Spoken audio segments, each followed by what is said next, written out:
पोटदुखीचा त्रास की जेलवारी टाळण्याचा प्लॅन?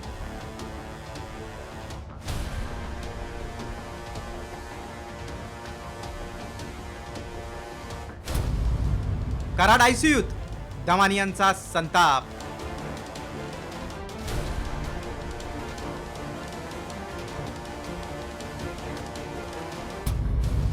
कराडचे रिपोर्ट सार्वजनिक करा.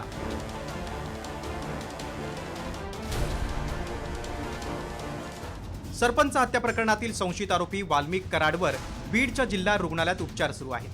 वाल्मिक कराडला पोटदुखीचा त्रास सुरू झाल्यानं त्याला आयसीयू मध्ये भरती करण्यात आलंय. तर कराडच्या काही चाचण्याही करण्यात आल्या.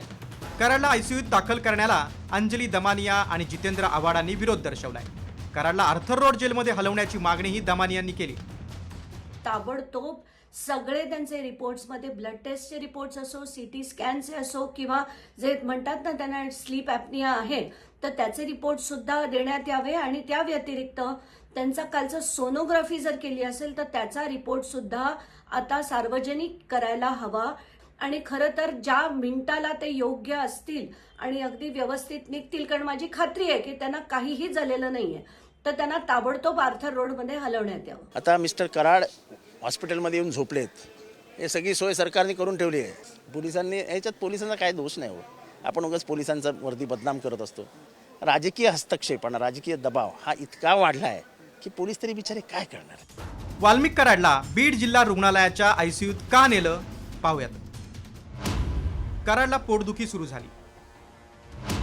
कराडनं स्लीप एमनिया असल्याचा दावा केलाय. कराडच्या छातीचा सिटी स्कॅनही करण्यात आला. बुधवारी बीड न्यायालयानं कराडची सीआयडी कोठडी संपवून 14 दिवसांची न्यायालयीन कोठडी सुनावली. मात्र कराडला आयसीयूत हलवण्यात आलंय. कराड सलग 3 दिवसांपासून आयसीयूत आहे. त्यामुळे खरंच कराडला पोटदुखीचा त्रास होतोय की तुरुंगवारी टाळण्यासाठी केलेला हा बनाव आहे हे स्पष्ट होणं गरजेचं आहे. त्यामुळे दमानियांच्या मागणीनुसार कराडचे रिपोर्ट सार्वजनिक केले जाणार का आणि राजकीय दबाव झुगारण्यासाठी कराडला आर्थर रोड तुरुंगात हलवलं जाणार का याकडे राज्याचं लक्ष लागलंय. ब्युरो रिपोर्ट, साम टीव्ही न्यूज.